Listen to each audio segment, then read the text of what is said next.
Indian ഭരണഘടന part 2 നമുക്ക് കടക്കാം. അതിനു മുമ്പായി ഇനിയും ആരെങ്കിലും ഈ ചാനൽ സബ്സ്ക്രൈബ് ചെയ്യാനുണ്ടെങ്കിൽ സബ്സ്ക്രൈബ് ചെയ്യുക. ഇന്ത്യൻ ഭരണഘടനയുടെ ആമുഖത്തിന്റെ ശില്പി ജവഹർലാൽ നെഹ്റു. ജവഹർലാൽ നെഹ്റുവാണ് ഇന്ത്യൻ ഭരണഘടനയുടെ ആമുഖത്തിന്റെ ശില്പി. അപ്പോൾ ഇന്ത്യൻ ഭരണഘടനയുടെ ആമുഖത്തിന്റെ ശില്പി ആരാണ്? ജവഹർലാൽ നെഹ്റുവാണ്. ഏതു രാജ്യത്തു നിന്നുമാണ് ഇന്ത്യ ആമുഖം എന്ന ആശയം കടം കൊണ്ടിരിക്കുന്നത്? USA, അമേരിക്കയിൽ നിന്നുമാണ് ഇന്ത്യ ആമുഖത്തിന്റെ ആശയം കടം കൊണ്ടിരിക്കുന്നത്. അപ്പോൾ ഇന്ത്യ ആമുഖം എന്ന ആശയം കടം കൊണ്ടിരിക്കുന്നത് ഏത് രാജ്യത്തു നിന്നാണ്? അമേരിക്കയിൽ നിന്നുമാണ്. ഇന്ത്യൻ ഭരണഘടനയുടെ ആമുഖത്തിന്റെ ശില്പി ആരാണ്? ജവഹർലാൽ നെഹ്റുവാണ്. ഈ ആമുഖം ഏത് രാജ്യത്തു നിന്നുമാണ് കടം കൊണ്ടിരിക്കുന്നത്? അത് അമേരിക്കയിലാണ്, അല്ലെങ്കിൽ USA നിന്നുമാണ് കടം കൊണ്ടിരിക്കുന്നത്.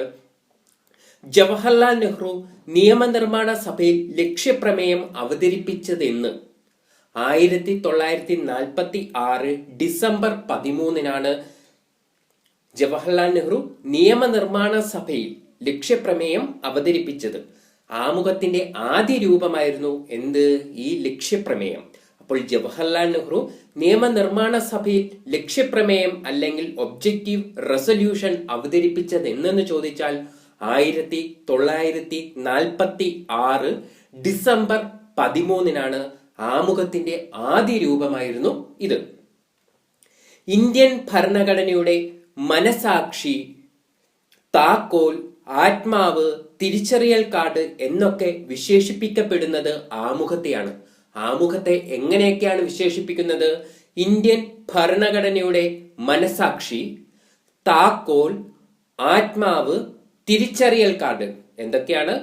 ഇന്ത്യൻ ഭരണഘടനയുടെ മനസാക്ഷി എന്നും താക്കോൽ എന്നും ആത്മാവെന്നും തിരിച്ചറിയൽ കാർഡ് എന്നും ഒക്കെ വിശേഷിപ്പിക്കപ്പെടുന്നത് എന്തിനെയാണ്? ആമുഖത്തെയാണ്. ഇന്ത്യയുടെ രാഷ്ട്രീയ ജാതകം എന്ന് ആമുഖത്തെ വിശേഷിപ്പിച്ചത് KM മുൻഷിയാണ്.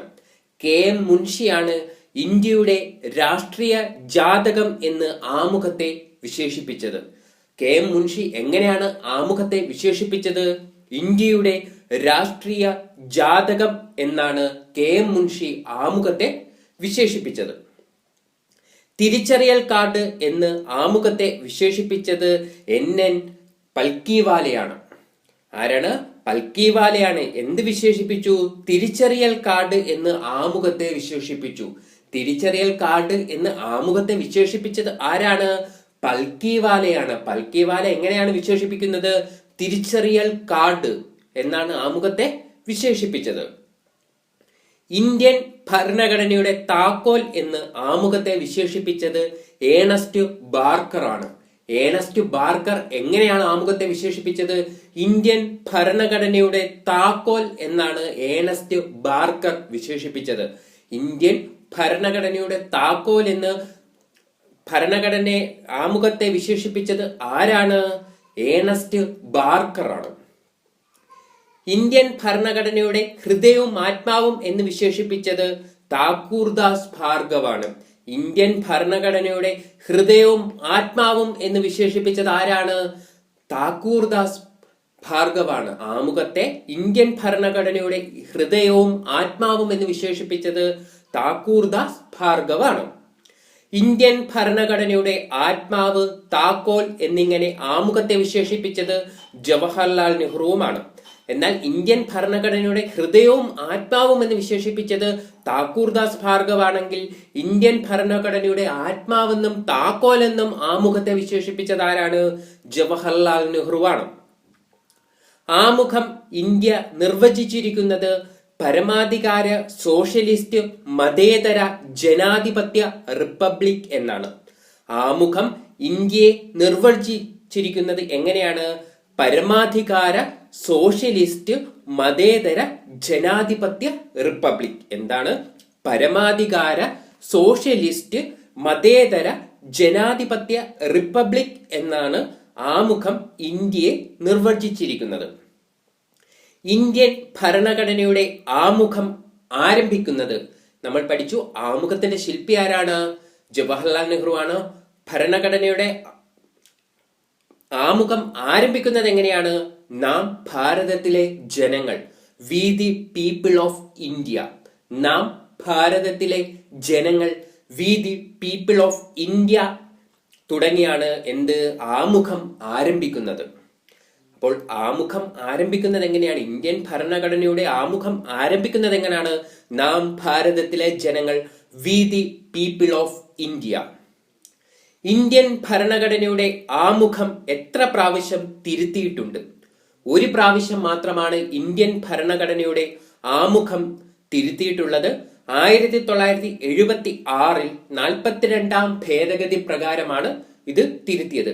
1976 42 ഭേദഗതി പ്രകാരം മാത്രമാണ് ഇന്ത്യൻ ഭരണഘടനയുടെ ആമുഖം തിരുത്തിയിട്ടുള്ളത്. അപ്പോൾ ഇന്ത്യൻ ഭരണഘടനയുടെ ആമുഖം എത്ര പ്രാവശ്യം തിരുത്തിയിട്ടുണ്ട്?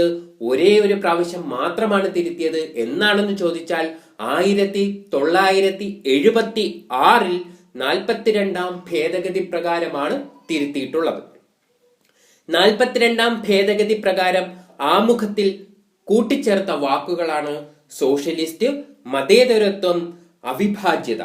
അപ്പോൾ എത്ര വാക്കുകളാണ് 42 ഭേദഗതിയിലൂടെ കൂട്ടിച്ചേർത്തത്? സോഷ്യലിസ്റ്റ്, മതേതരത്വം, അവിഭാജ്യത എന്നീ 3 വാക്കുകളാണ്. അപ്പോൾ 42 ഭേദഗതി പ്രകാരം ആമുഖത്തിൽ കൂട്ടിച്ചേർത്ത വാക്കുകളാണ് സോഷ്യലിസ്റ്റ്, മതേതരത്വം, അവിഭാജ്യത എന്നിവ. ആമുഖം ഇന്ത്യൻ ഭരണഘടനയുടെ ഭാഗമാണ് എന്ന് സുപ്രീം കോടതി പ്രഖ്യാപിച്ചത് ഏത് കേസിലാണ്? കേശവാനന്ദ ഭാരതി കേസിലാണ്. 1973 കേശവാനന്ദ ഭാരതി കേസ്, കേശവാനന്ദ ഭാരതി കേസ് എന്നാണ് 1973 കേശവാനന്ദ ഭാരതി കേസിലൂടെയാണ് ആമുഖം ഇന്ത്യൻ ഭരണഘടനയുടെ ഭാഗമാണ് എന്ന് സുപ്രീം കോടതി പ്രഖ്യാപിച്ചത്. ആമുഖം ഇന്ത്യൻ ഭരണഘടനയുടെ ഭാഗമാണ് എന്ന് സുപ്രീം കോടതി പ്രഖ്യാപിച്ചത് ഏത് കേസിലാണ്? കേശവാനന്ദ ഭാരതി കേസിലാണ് 1973. ഭരണഘടനാ നിർമ്മാണ സഭ ദേശീയ പതാകയെ അംഗീകരിച്ചത് 1947 ജൂലൈ 22. 1947 ജൂലൈ 22 ഭരണഘടനാ നിർമ്മാണ സഭ ദേശീയ പതാകയെ അംഗീകരിച്ചത്. ഭരണഘടനാ നിർമ്മാണ സഭ ദേശീയ പതാകയെ അംഗീകരിച്ചത് 1947 ജൂലൈ 22. ഭരണഘടനാ നിർമ്മാണ സഭ ദേശീയ ഗാനത്തെ അംഗീകരിച്ചത് 1950 ജനുവരി 24. ഇന്ത്യക്ക് റിപ്പബ്ലിക് കിട്ടുന്നതിന് 2 ദിവസം മുമ്പ്, ഇന്ത്യ റിപ്പബ്ലിക് ആവുന്നതിന് 2 ദിവസം മുമ്പാണ് ദേശീയ ഗാനത്തെ അംഗീകരിച്ചത്. എന്നാണ് 1950 ജനുവരി 26. ഭരണഘടനാ നിർമ്മാണ സഭ ദേശീയ പതാക അംഗീകരിച്ചത് 1947 ജൂലൈ 22. കോൺസ്റ്റിറ്റ്യൂവന്റ് അസംബ്ലി ഭരണഘടനാ നിർമ്മാണ സഭയായി മാറിയത് 1947 ഓഗസ്റ്റ് 14. ആദ്യ സമ്മേളനം നവംബർ 17. അപ്പോൾ കോൺസ്റ്റിറ്റ്യൂവന്റ് അസംബ്ലിയാണ് പിന്നീട് എന്തായി മാറി? ഭരണഘടനാ നിർമ്മാണ സഭയായി മാറിയത്. 1947 ഓഗസ്റ്റ് 14 ആണ് അത് മാറിയത്. ആദ്യ സമ്മേളനം നവംബർ 17. കോൺസ്റ്റിറ്റ്യൂവന്റ് അസംബ്ലി ഭരണഘടനാ നിർമ്മാണ സഭയായി മാറിയത് എന്നാണ് 1947 ഓഗസ്റ്റ് 14 മാറിയത്. ആദ്യ സമ്മേളനം നവംബർ 17 ഭരണഘടനാ നിർമ്മാണ സഭയുടെ ആദ്യ സ്പീക്കർ GV മൗലങ്കർ ആണ്. GV മൗലങ്കർ ആണ് ഭരണഘടനാ നിർമ്മാണ സഭയുടെ ആദ്യ സ്പീക്കർ. ഭരണഘടനാ നിർമ്മാണ സഭയുടെ ആദ്യ സ്പീക്കർ ആരാണ്? GV മൗലങ്കർ ആണ്. ഭരണഘടനാ ഡ്രാഫ്റ്റിംഗ് കമ്മിറ്റിയെ നിയമിച്ചത് എന്തെന്ന് ചോദിച്ചാൽ 1947 ഓഗസ്റ്റ് 29. 1947 ഓഗസ്റ്റ് 29 ഭരണഘടനാ ഡ്രാഫ്റ്റിംഗ് കമ്മിറ്റിയെ നിയമിച്ചത്. 1947 ഓഗസ്റ്റ് 29 ഡ്രാഫ്റ്റിംഗ് കമ്മിറ്റിയെ നിയമിക്കുന്നത്. ഭരണഘടനാ ഡ്രാഫ്റ്റിംഗ് കമ്മിറ്റിയിലെ അംഗങ്ങളുടെ എണ്ണം 7 പേരായിരുന്നു. ഭരണഘടന ഡ്രാഫ്റ്റിംഗ് കമ്മിറ്റിയിൽ എത്ര അംഗങ്ങൾ ഉണ്ടായിരുന്നു? 7 പേരായിരുന്നു ഭരണഘടനാ ഡ്രാഫ്റ്റിംഗ് കമ്മിറ്റിയിലെ അംഗങ്ങൾ. Drafting committee chairman BR Ambedkar ആണ്. BR അംബേദ്കർ ആയിരുന്നു ഡ്രാഫ്റ്റിംഗ് കമ്മിറ്റിയുടെ ചെയർമാൻ. മൗലികാവകാശ ന്യൂനപക്ഷ കമ്മിറ്റി ചെയർമാൻ സർദാർ പട്ടേലുമായിരുന്നു. ഡ്രാഫ്റ്റിംഗ് കമ്മിറ്റി ചെയർമാൻ BR അംബേദ്കറും അതുപോലെ തന്നെ മൗലികാവകാശ ന്യൂനപക്ഷ കമ്മിറ്റിയുടെ ചെയർമാൻ ആരായിരുന്നു? സർദാർ പട്ടേലുമായിരുന്നു. സർദാർ വല്ലഭായ് പട്ടേൽ അപ്പോൾ ഏതൊക്കെ കമ്മിറ്റിയുടെ ചെയർമാൻ ആയിരുന്നു? മൗലിക അവകാശവും ന്യൂനപക്ഷ കമ്മിറ്റിയുടെയും ചെയർമാൻ ആര് തന്നെയായിരുന്നു? സർദാർ പട്ടേൽ ആയിരുന്നു. സ്റ്റിയറിംഗ് കമ്മിറ്റി ചെയർമാൻ ആയിരുന്നു Rajendra Prasad. Steering committee chairman ആയിരുന്നു ആര്? രാജേന്ദ്ര പ്രസാദ്. ഇന്ത്യൻ ഭരണഘടന സ്വീകരിക്കപ്പെട്ടത് 1949 നവംബർ 26-നാണ്. 1949 നവംബർ 26-നാണ് ഇന്ത്യൻ ഭരണഘടന സ്വീകരിക്കപ്പെട്ടത്. ഇന്ത്യൻ ഭരണഘടന നിലവിൽ വന്നത് എന്നാണ്? 1950 ജനുവരി 26-നുമാണ്. 1949 നവംബർ 26-നാണ് ഇന്ത്യൻ ഭരണഘടനാ നിർമ്മാണ സമിതി സ്വീകരിക്കുന്നത്. എന്നാൽ ഇന്ത്യൻ ഭരണഘടന നിലവിൽ വന്നത് 1950 ജനുവരി 26-നുമാണ്. ദേശീയ നിയമദിനമാണ് നവംബർ 26. നവംബർ 26 ഏത് ദിനമായിട്ട് ആചരിക്കുന്നു? ദേശീയ നിയമദിനം. ദേശീയ നിയമദിനം എന്നൊന്ന് ചോദിച്ചാൽ അത് നവംബർ 26-നാണ്. നവംബർ 26-ന്റെ പ്രത്യേകത എന്താണ്? ദേശീയ നിയമ ദിനമാണ് നവംബർ 26. ഭരണഘടന തയ്യാറാക്കാൻ എടുത്ത സമയം 2 വർഷം 11 മാസം 17 ദിവസം. 2 വർഷം 11 മാസം 17 ദിവസമെന്നും 2 വർഷം 11 മാസം 18 ദിവസമെന്നും ചിലതിൽ കിടപ്പുണ്ട്. 2 വർഷം 11 മാസം 17 ദിവസമാണ് ഭരണഘടന തയ്യാറാക്കാൻ എടുത്ത സമയം. അപ്പോൾ ഭരണഘടന തയ്യാറാക്കാൻ എടുത്ത സമയം എത്രയാണ്? 2 വർഷം 11 മാസം 17 ദിവസവുമാണ്. ഭരണഘടന തയ്യാറാക്കാൻ എടുത്ത സെഷനുകൾ 11 സെഷനുകളിലായിട്ടാണ് ഭരണഘടന തയ്യാറാക്കിയത്. അപ്പോൾ ഭരണഘടന തയ്യാറാക്കാൻ എടുത്ത സെഷനുകൾ എത്ര എണ്ണമാണ്? 11 സെഷനുകളാണ് ഭരണഘടന തയ്യാറാക്കാൻ എടുത്തത്. ഭരണഘടന തയ്യാറാക്കാൻ സമ്മേളിച്ച ദിവസങ്ങൾ 165 ദിവസങ്ങളാണ് ഭരണഘടന തയ്യാറാക്കാൻ സമ്മേളിച്ച ദിവസങ്ങൾ. ഭരണഘടന തയ്യാറാക്കാൻ സമ്മേളിച്ച ദിവസങ്ങൾ എത്രയാണ്? 165. ഭരണഘടനയിൽ ഇപ്പോഴുള്ള പട്ടികകളുടെയും ഭാഗങ്ങളുടെയും എണ്ണം. ഭരണഘടനയിൽ ഇപ്പോഴുള്ള പട്ടികയുടെയും ഭാഗങ്ങളുടെയും എണ്ണം എത്രയാണ്? 12 പട്ടിക 25 ഭാഗം. 12 പട്ടികയും 25 ഭാഗങ്ങളുമാണ് എന്തിലുള്ളത്? ഭരണഘടനയിൽ ഇപ്പോൾ ഉള്ളത്. ഭരണഘടന നിലവിൽ വന്ന സമയത്ത് ഉണ്ടായിരുന്ന അനുച്ഛേദങ്ങൾ അല്ലെങ്കിൽ ആർട്ടിക്കിളുകൾ എത്ര എണ്ണം ഉണ്ടായിരുന്നു? 395 ആർട്ടിക്കിൾസ് ഉണ്ടായിരുന്നു. അതിൽ 8 പട്ടിക അല്ലെങ്കിൽ ഷെഡ്യൂൾ. പട്ടികയുടെ ഇംഗ്ലീഷ് എന്താണ്? ഷെഡ്യൂൾ. 22 ഭാഗം. ഭാഗം എന്ന് പറഞ്ഞാൽ പാർട്ട്. 22 ഭാഗം അല്ലെങ്കിൽ 22 പാർട്ടായിരുന്നു. അപ്പോൾ ഭരണഘടന നിലവിൽ വന്ന സമയത്തുണ്ടായിരുന്ന അനുച്ഛേദങ്ങൾ അല്ലെങ്കിൽ ആർട്ടിക്കിൾസിന്റെ എണ്ണം എത്രയായിരുന്നു? 395. 395 ആയിരുന്നു. 395 എണ്ണമായിരുന്നു. ഇതിൽ 8 പട്ടികകൾ അല്ലെങ്കിൽ എന്താണ്? ഷെഡ്യൂൾസ്. പിന്നെ 22 ഭാഗം അല്ലെങ്കിൽ പാർട്സും ആയിരുന്നു. ഭരണഘടനയുടെ കവർ പേജ് തയ്യാറാക്കിയത് നന്ദലാൽ ബോസ് ആണ്. നന്ദലാൽ ബോസ് ആണ് ഭരണഘടനയുടെ കവർ പേജ് തയ്യാറാക്കിയത്. നന്ദലാൽ ബോസിനെ എങ്ങനെയാണ് അറിയപ്പെടുന്നത്? ആധുനിക ഇന്ത്യൻ പെയിന്റിങ്ങിന്റെ പിതാവ് അല്ലെങ്കിൽ ആധുനിക ഇന്ത്യൻ ചിത്രകലയുടെ പിതാവ് എന്നൊക്കെ അറിയപ്പെടുന്നത് ആരാണ്? നന്ദലാൽ ബോസ് ആണ്. ഭരണഘടനയുടെ കവർ പേജ് തയ്യാറാക്കിയത് നന്ദലാൽ ബോസ് ആണ്.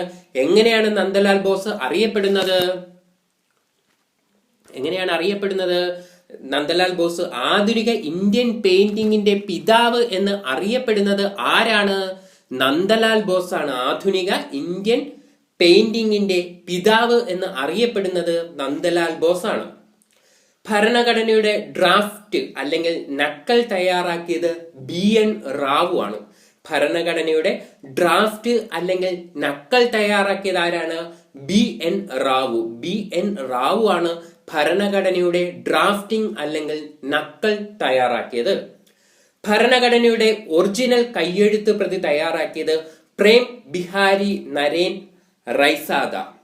പ്രേം ബിഹാരി നരേൻ റൈസാദ ആണ് ഭരണഘടനയുടെ ഒറിജിനൽ കയ്യെഴുത്ത് പ്രതി തയ്യാറാക്കിയത്. ഭരണഘടനയുടെ ഒറിജിനൽ കയ്യെഴുത്ത് പ്രതി തയ്യാറാക്കിയത് പ്രേം ബിഹാരി നരേൻ റൈസാദ. ഇന്ത്യയിലെ ആദ്യത്തെ നിയമനിർമ്മാതാവാണ് മനു. മനു മഹർഷിയാണ് ഇന്ത്യയിലെ ആദ്യത്തെ നിയമ നിർമ്മാതാവ്. ലോകത്തിലെ ആദ്യത്തെ നിയമനിർമ്മാതാവ് ആരാണ്? ഹമ്മുറബിയാണ്. നമ്മൾ പഠിച്ചിട്ടുള്ളതാണ്. കണ്ണിന് കണ്ണ്, പല്ലിന് പല്ല് എന്ന നിയമസംഹിത കൊണ്ടുവന്നത് ആരാണ്? ഹമ്മുറബിയാണ്. അതുപോലെ തന്നെ ഇന്ത്യയിലെ ആദ്യത്തെ നിയമനിർമ്മാതാവ് മനു മഹർഷിയാണ്. മനുവാണ് ഇന്ത്യയിലെ ആദ്യത്തെ നിയമനിർമ്മാതാവ്. ലോകത്തിലെ ആദ്യത്തെ നിയമനിർമ്മാതാവ് ഹമ്മുറബിയാണ്. ആധുനിക മനു, ആധുനിക ബുദ്ധ എന്നൊക്കെ വിളിക്കപ്പെടുന്നത് BR അംബേദ്കറിനെയാണ്. ആരെയാണ് ആധുനിക മനു, ആധുനിക ബുദ്ധ എന്നൊക്കെ വിളിക്കപ്പെടുന്നത്? BR അംബേദ്കറിനെയാണ്. ഇന്ത്യൻ ഭരണഘടനയുടെ ബ്ലൂ പ്രിന്റ് എന്ന് അറിയപ്പെടുന്നത് government of India act 1935.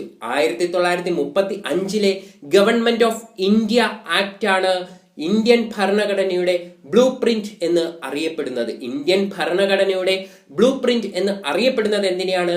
Government of India act 1935. ഇന്ത്യയുടെ ആദ്യ നിയമമന്ത്രി ആരാണ്? BR അംബേദ്കർ ആണ്. BR അംബേദ്കർ ആണ് ഇന്ത്യയുടെ ആദ്യ നിയമമന്ത്രി. ഇന്ത്യയുടെ ആദ്യ നിയമമന്ത്രി ആരാണ്? BR അംബേദ്കർ ആണ്.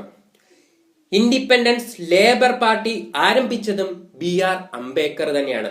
ഇന്ത്യയുടെ ആദ്യ നിയമമന്ത്രിയാണ് BR അംബേദ്കർ. അതുപോലെ തന്നെ അംബേദ്കർ രൂപീകരിച്ച പാർട്ടി ഏതാണ്? Independent labour party. Independent labour party രൂപീകരിച്ചത് ആരാണ്?